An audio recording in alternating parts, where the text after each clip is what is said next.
Hello guys, welcome back to my channel. তো বন্ধুরা, সবাই কেমন আছো? আশা করছি সবাই ভালো আছো। আর হ্যাঁ, তোমাদের ভালোবাসা আর আশীর্বাদে কিন্তু আমিও ভালো আছি। তো সবাই ভালো থেকো, সুস্থ থেকো, ঠিক আছে? তো আজকে চলে আসলাম নতুন একটা রেসিপি তোমাদের সাথে শেয়ার করার জন্য। সেটা হচ্ছে বাটা মাছ। বাটা মাছ হচ্ছে সর্ষে দিয়ে রান্না করব, ঠিক আছে? সর্ষে দিয়ে বাটা মাছের ঝোল করব। তো এই দেখতেই পাচ্ছ, আমি বাটা মাছগুলো ধুয়ে নিয়ে এসেছি পরিষ্কার করে। তারপরে আমি এর মধ্যে নুন, হলুদ আর একটু ধনিয়ার গুঁড়ো দিয়ে মাখিয়ে দেবো, ঠিক আছে?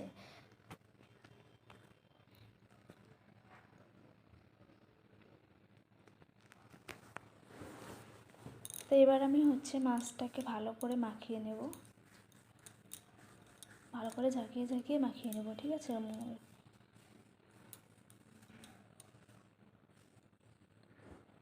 মাছটা পুরো মাখানো হয়ে গেছে। তারপরে আমরা হচ্ছে চলে যাব কড়াই গরম করতে, ঠিক আছে? গ্যাসে কড়াই বসিয়ে দিয়েছি, কড়াই গরম হতে থাক, ঠিক আছে? তো এবার হচ্ছে কড়াইটা গরম হয়ে গেছে, ঠিক আছে? তো বন্ধুরা, এবার আমি এর মধ্যে দিয়ে দেবো তেল পরিমাণ মতো, যতটা প্রয়োজন মনে হয়, ঠিক আছে? তো তার তেল দিয়ে দেওয়ার পরে তেলটা গরম হওয়া পর্যন্ত আমরা অপেক্ষা করব।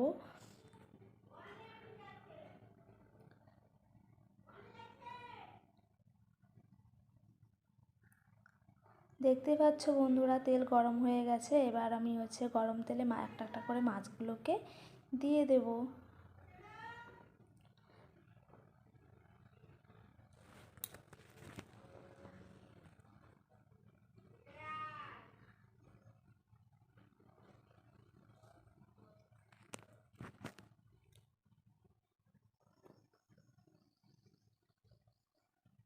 তো এই যে আমার সব মাছগুলো দেওয়া হয়ে গেছে, ঠিক আছে? এবার হচ্ছে কিছুক্ষণ অপেক্ষা করব মাছটা ভাজা হওয়ার জন্য। হ্যাঁ, তারপরে হচ্ছে এই যে দেখতেই পাচ্ছ যে মাছটা ভাজা হয়ে গেছে। তো আমি আস্তে আস্তে উল্টে দিতে সব মাছগুলো।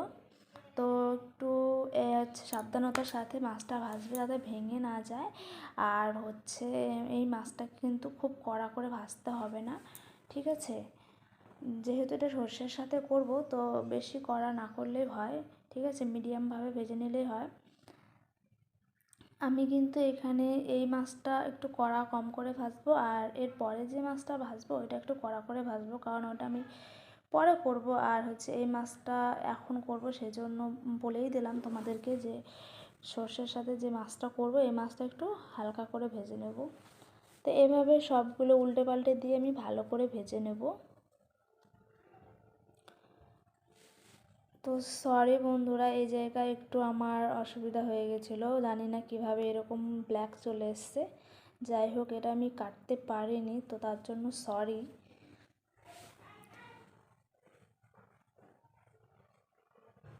তো এই যে দেখতে পাচ্ছ, সব মাছগুলোকে ভালো করে উল্টে দিয়েছি, উল্টে পাল্টে ভেজে নিয়েছি। এবার উঠিয়ে নিয়েছি। এই যে এরকমভাবে ভাজতে হবে, ঠিক আছে? এরকমভাবে ভেজে রেখে দেবো। আর এই যে পরে যে মাছগুলো দিয়েছি এই মাছগুলো একটু কড়া করে ভাজবো। দেখতে পাচ্ছ আমার সব মাছগুলো ভাজা হয়ে গেছে। আর এখানে দেখো, কিছু মাছ একটু কম কড়া ভাজা, আর একটু কিছু মাছ একটু বেশি কড়া করে ভাজা। আর তারপরে আমরা নিয়ে নিয়েছি, এই যে দেখতে পাচ্ছ, সর্ষে, কাঁচা লঙ্কা আর হচ্ছে আদা। এই তিনটে জিনিস আমরা বেটে নেব। শিলনোড়া বেটে নেওয়ার পরে চলে এসেছি আবার সেই কড়াই গরম করতে দিয়েছি। আর মাছ ভেজে যে তেলটা অবশিষ্ট ছিল সেই তেলেই আমি এই রান্নাটা করব। তো আমি তেলটা অনেক বেশি ছিল, তো আমি একটু কমিয়ে নিয়েছি। তারপরে সেই তেলের মধ্যে আমি হচ্ছে কালো জিরে ফোড়ন দিলাম, আর হচ্ছে যে আদাটা নিয়েছিলাম সেই আদা বাটাটা দিয়ে একটু ভালো করে ভেজে নেব। এটা ভালো করে ভাজা হয়ে গেলে এর সাথে আমরা হচ্ছে আরেকটা জিনিস অ্যাড করব।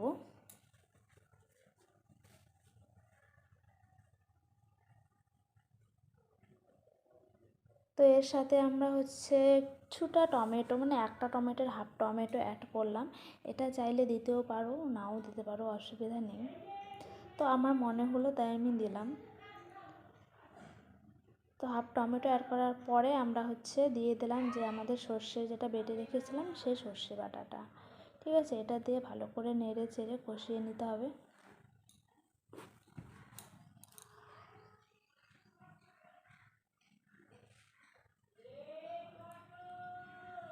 তো এখন আমরা এর মধ্যে দিয়ে দেব পরিমাণ মতো হলুদ,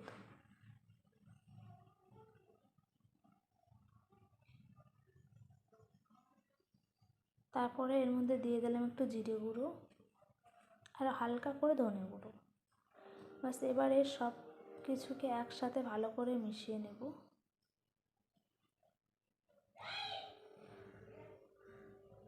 আর হ্যাঁ বন্ধুরা, তোমরা চাইলে লবণটা কিন্তু এখনই দিয়ে দিতে পারো, কোনো অসুবিধা নেই। আমি লবণটা ঝোলে ব্যবহার করব, মানে যখন জলটা দেব তারপরে লবণটা দেব, এখন ব্যবহার করব না। এখন ব্যবহার করব না, তারও একটা কারণ আছে। কারণ হচ্ছে ঝোলটা দিলে বুঝতে পারবো ঠিক কতটা লবণ লাগবে, আর এখানে তো অল্প আছে সেই জন্য বুঝতেও পারবো না, সেই জন্য ঝোলেই দেবো। আর হ্যাঁ, একটু কালারের কম হয়েছিল সেই জন্য আমি পরে আরেকটু হলুদ অ্যাড করে দিলাম। তো এভাবে ভালো করে নেড়েচেড়ে কষিয়ে নেব। আর হ্যাঁ, যদি কারো মনে হয় যে তেল লাগবে, তো আমার মনে হয়েছিল একটু তেল দিলে ভালো হয়, তাই আমি একটু তেল এর সাথে আবার অ্যাড করে দিলাম। বেশি পরিমাণে তেল লাগে না এই রেসিপিটাতে, ঠিক আছে। তো এভাবে ভালোভাবে নেড়ে চেড়ে আমরা সর্ষের সাথে যে মশলাটা দিয়েছি সেই মশলাটাকে ভালো করে মিশিয়ে নিয়ে কষিয়ে নেওয়া হয়ে গেছে আমাদের। তারপরে আমরা এর সাথে অ্যাড করে দিলাম জল। পরিমাণ মতো জল দেবে, যার যতটা প্রয়োজন মনে হয়, ঠিক আছে। আমার যতটা প্রয়োজন মনে হবে সেটাই আমি দেবো। ওই যে বাটিটা দেখলে, ওই বাটির মোটামুটি 3 বাটি মতো আমি জল ব্যবহার করেছি।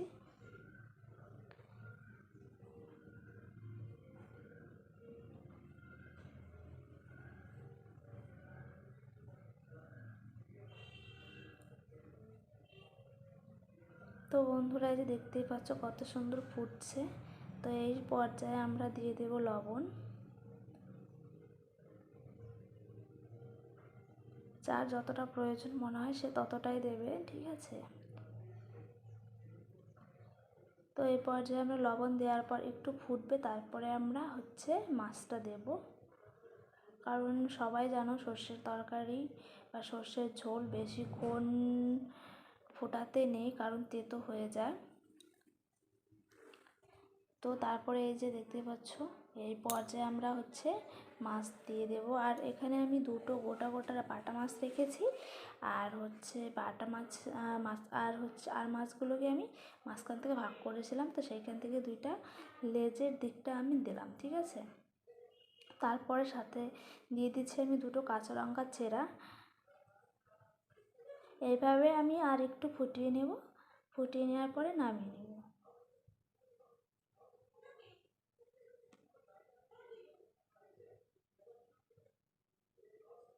এই যে দেখতে পাচ্ছ বন্ধুরা, ফুটছে। তো এই পর্যায়ে আমি শুধু একটু হালকা করে জিরে গুঁড়ো দিয়ে দিলাম।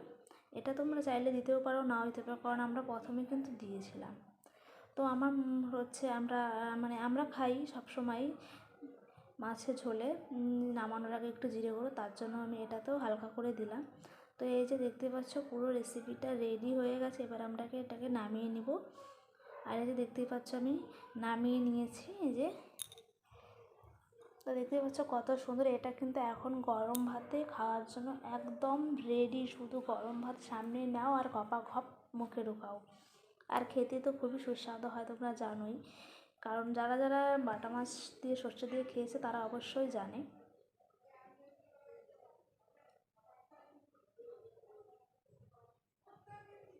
কে কে লোভ সামলাতে পারছো না তারা কিন্তু অবশ্যই কমেন্ট করো বন্ধুরা। আমার তো দেখেই খেতে ইচ্ছে করছে গরম ভাত দিয়ে সাথে সাথে। তো আমি ভিডিওটা করা শেষ হলেই খেতে বসবো।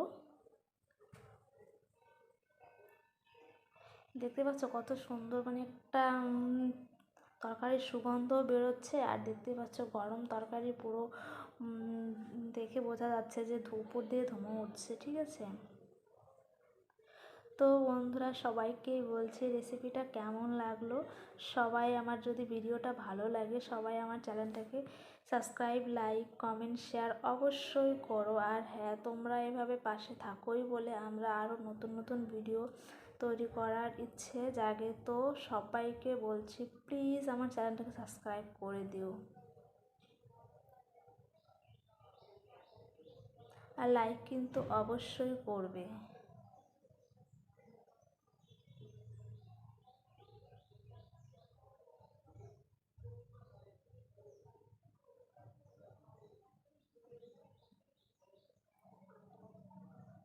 তো আজকের মতো এখানেই টাটা, বাই বাই, সবাই সুস্থ থেকো, ভালো থেকো, আর আমার চ্যানেলটাকে সাবস্ক্রাইব আর লাইক করে দিও বেশি বেশি।